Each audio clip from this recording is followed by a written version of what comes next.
don't need a high-end designer or a lot of money to get a luxe look. Be your own interior designer. This is Affordable Interior Design, the podcast. Here's your host, Betsy Helmuth. I love getting your design questions. They are so fun to dig into, and I know you guys are working on some really cool things in some really interesting spaces. Whether you are doing something way outside the box or designing something completely pedestrian, I want to hear about it. I want to weigh in. Send me your questions.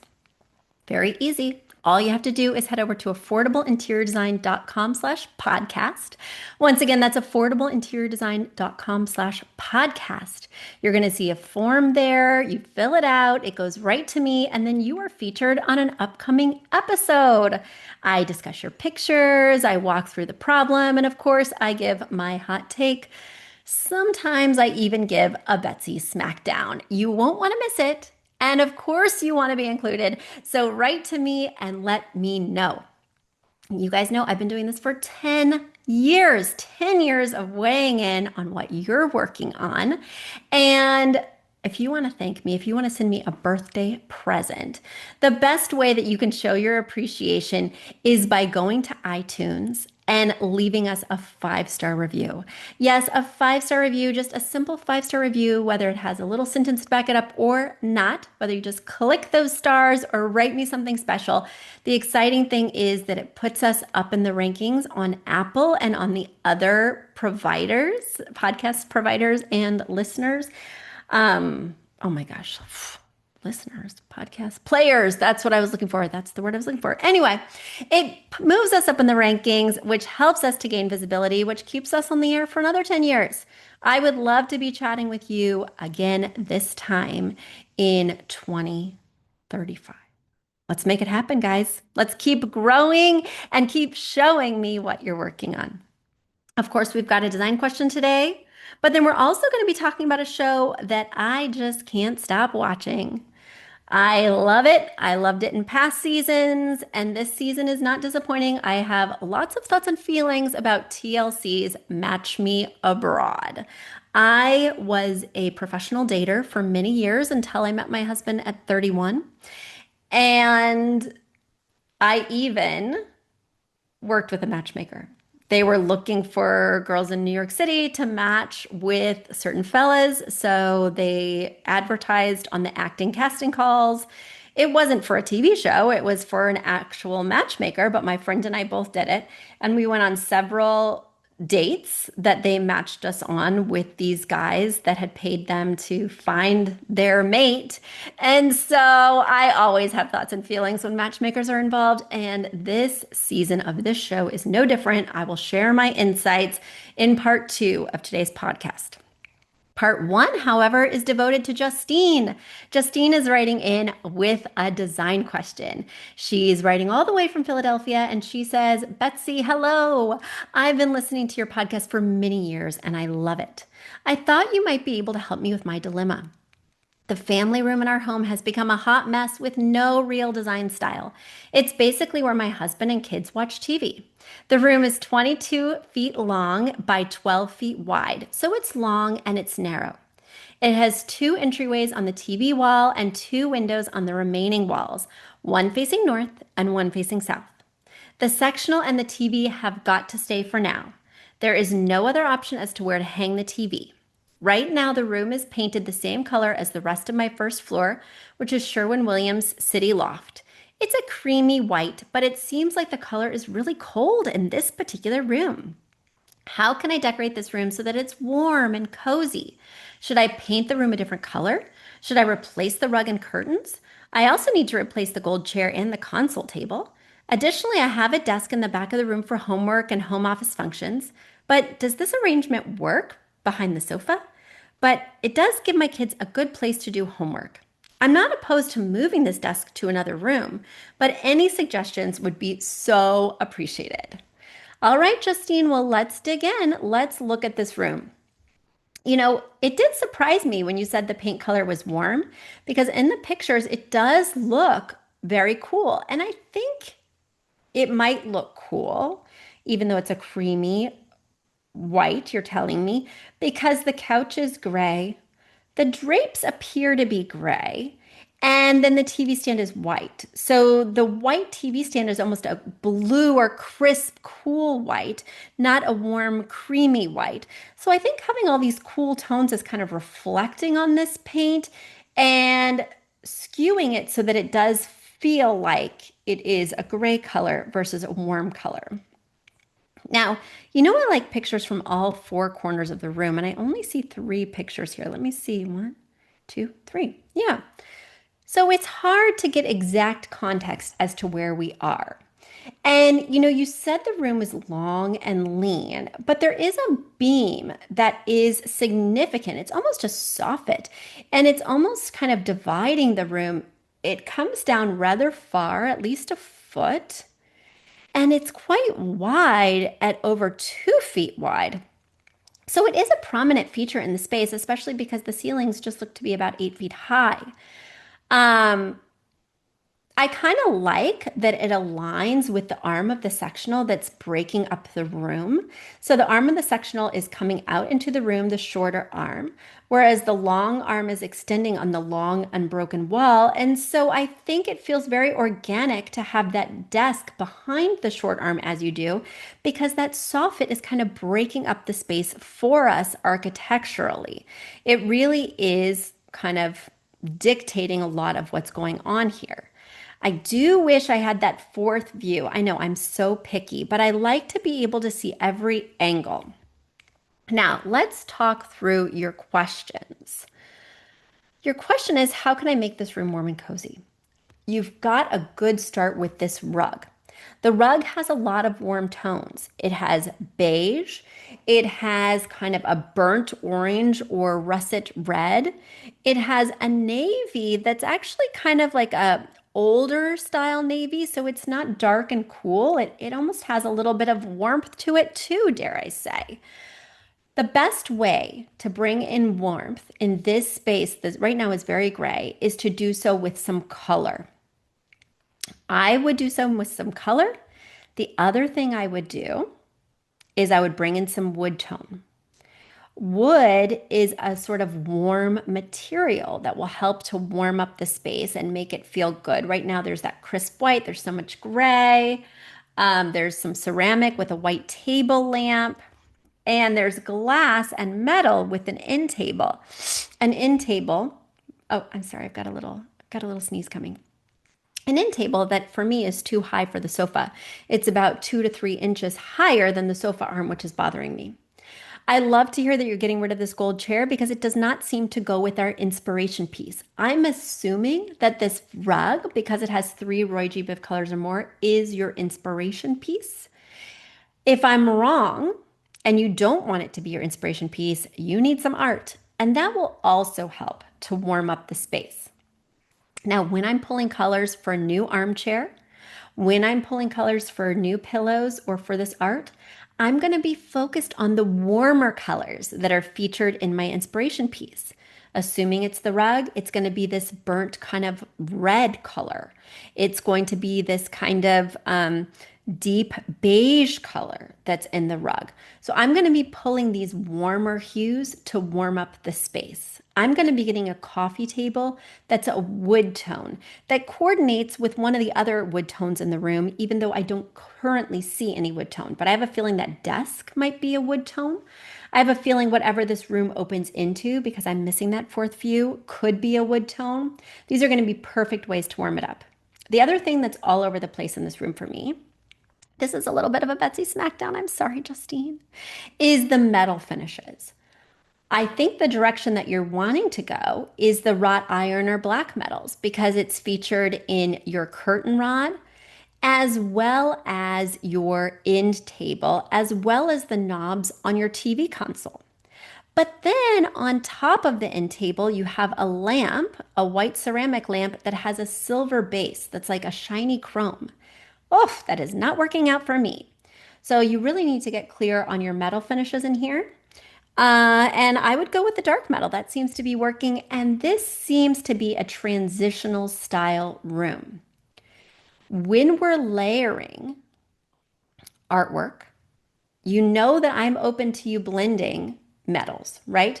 But you can't blend cool and warm tones, meaning you can't blend silvers and golds, in my opinion. Very hard to do, very rarely successful.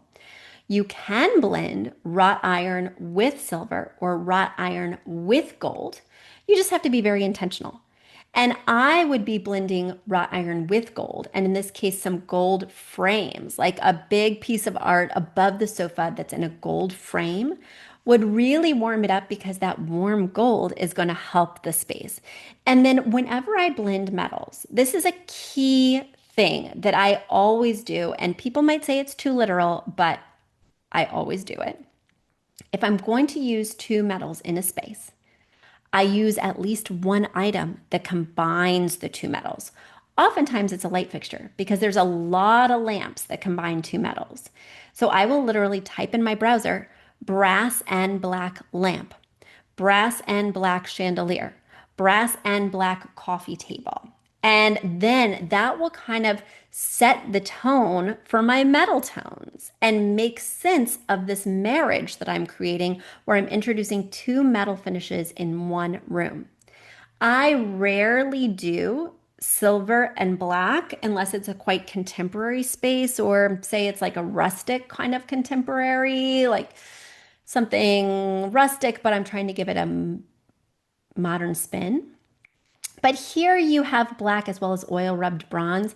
And I just do not like silver with oil rubbed bronze. Black and silver, okay. Oil rubbed bronze, no, no, no, no, no, that needs your gold. So these are lots of different ideas that will point you in the right direction, Justine. I can't wait to see what you do because you have a lot of opportunities here. You could also use a tray on top of the TV console since there is like a significant, maybe 6-inch gap between the bottom of the TV and the top of the console. And your console is such that it has a shelf on the bottom. I could see putting baskets that are that wood tone to again warm it up with a natural fiber. Lots of ways to warm up a cool room, and these are just a few of them. Okay. From warm rooms to warm hearts, we are talking TLC's Match Me Abroad. Now, I've been watching Match Me Abroad for all of its seasons, and I am hooked. One guy who has me coming back, one guy who I'm glad they keep following is Harold. Harold is, I'm going to guess, late 30s, early 40s. He is autistic. All his matches keep pointing out that he's a little bit portly. He's a little chunky, and they all keep talking about that. He was in Prague before, and he did find a match, but after the show, she kind of ghosted him, and I followed her on social media. She had kind of a cancer journey, so he blamed it on her cancer journey that she ghosted him, but it felt more complex than that. Let's put it that way. Harold loves his suspenders. He loves painting. He's a very eccentric kind of guy, and it would take a special kind of woman to fall for him. So now they've got him in Singapore, and these women are not falling. These women do not like that he's chubby. They do think that he's odd. They think his hands are clammy whenever he's trying to hold their hands or touch them. He's got like these damp hands that give these kind of spongy handshakes. But I just really want him to find somebody, and he's with somebody right now on the show, and I think there's great potential.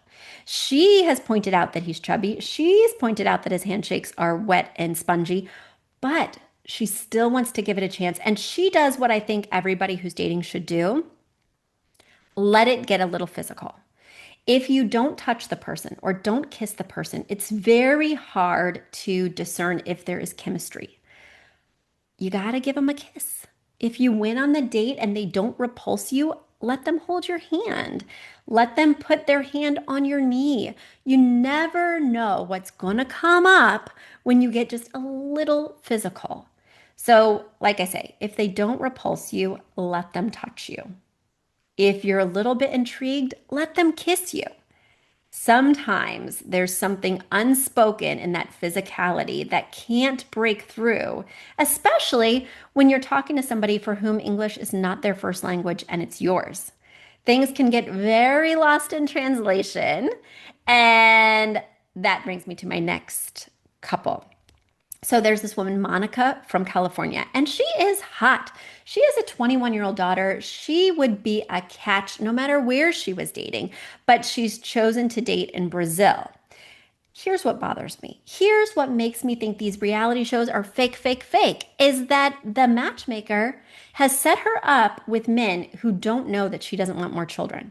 She falls hard and fast for her very first match, who is hot and thinks she is hot, who is significantly younger than her and who wants children. And she clearly says, first date, couple hours in, I'm never going to have other children.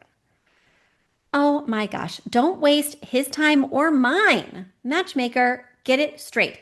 It makes me feel like they just want to put hot people on TV so we can watch them date, but don't really care about the end result.